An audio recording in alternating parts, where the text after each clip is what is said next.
Everything that's ever happened to me seems to have been an accident, or I've opened my mouth at the right time. I've got such a diverse career. I've been in hairdressing, I've done makeup, I've created a makeup brand, I've owned PR agencies, I do consultancy. What else do I do? I've had a shop, Beauty Mart, website, and trying to think what else I've done. And now I'm the CEO of the British Beauty Council.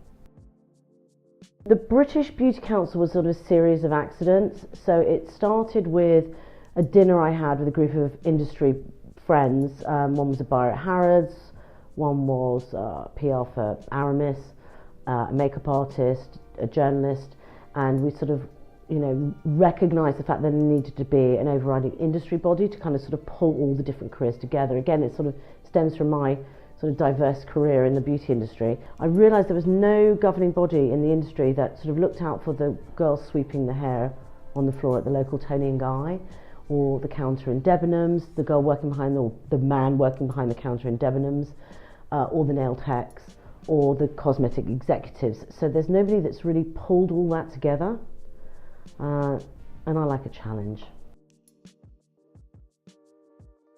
So with the British Beauty Council, we've got 3 pillars: reputation, education and innovation. Each one of those pillars is quite exciting in its own right. So for example, investing in innovation is quite interesting. It covers tech, new brands. We'd have to think of very innovative ways to fund that, to support brands. We're just on the back of completing the definition of the beauty industry. And now we have started a report, an economic impact report essentially is what it is, into the size and impact of the beauty industry on the UK economy. We'll be able to sort of value both our economic impact and equally our sort of reputational value, because I think we really suffer at a high level in terms of our reputation. I think we've got low self-esteem in the beauty industry and we need a makeover. Ironically, in our research, the British beauty industry is incredibly inclusive already. We hire, people from all walks of life, gender, age, ethnicity.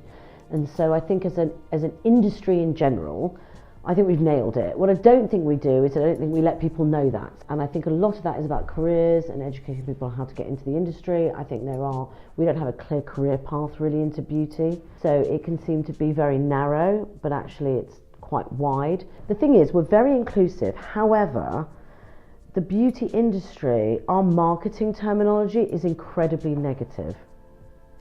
So either you're too pale and you need to tan, or you're too wrinkled and you need to anti-age, or you've got terrible acne and you need this very harsh astringent product, or your hair's too curly, or it's too straight, or it's too thin, or it's too thick.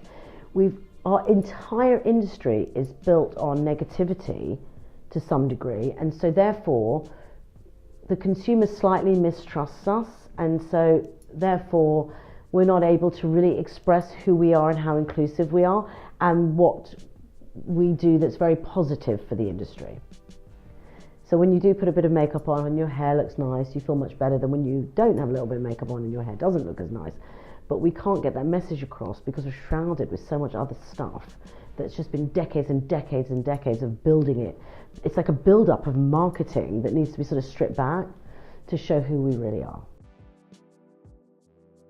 When we did our definition, which was the precursor to the report that we're doing, we did a series of surveys, a roundtable discussion, a qualitative survey and a quantitative survey with an organisation called Britain Thinks. It was very apparent, and there was very little contention about it, that beauty tools, devices and accessories were included within the definition of the beauty industry. And my 12-year-old uses Foreo, and she also uses a tool that Neutrogena have with the blue light to zap the zits.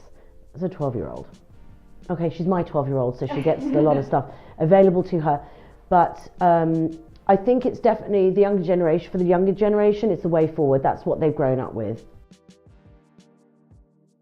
Well, I think if you're successful, you don't really think of yourself as successful because you're always trying to achieve something else.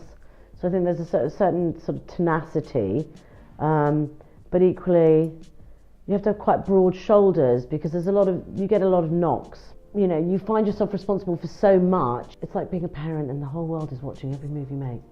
So you do have to have quite broad shoulders. The proudest moment in my career should be when I got my MBE. But kind of it's not, and that's really odd. I used to work for a company called Shu Uemura, and I launched the brand in the UK, and before I came to the UK I went to Japan, and I was invited to a meeting, and I was the only woman at the table. There must have been 35 people. They're all the distributors of Shu Uemura across the globe. He had made these sunglasses that were really odd eye shapes, and he gave me a pair, and I was probably 20 or something. You know, I was quite proud to be at this meeting with all these very important Japanese distributors, and he made me, Mr. Shu Uemura, this is the founder, made me sit next to him, and I felt so, oh God, I felt so important. And then he sort of did this sort of whole speech about these sunglasses, and he was like, so who likes them? And they're all like, you know, rolling their eyes, and I was like, I really like those. And he's like, you can have them. And that was to me was amazing. But it should have been when I curtsied for the Queen, which was equally great, but there was just that I was so young when Shu Uemura did that, and I was so sort of grateful for the attention, and that he recognised that, you know, I was even in the room because I was just a young girl, you know, that really should have probably not have been there.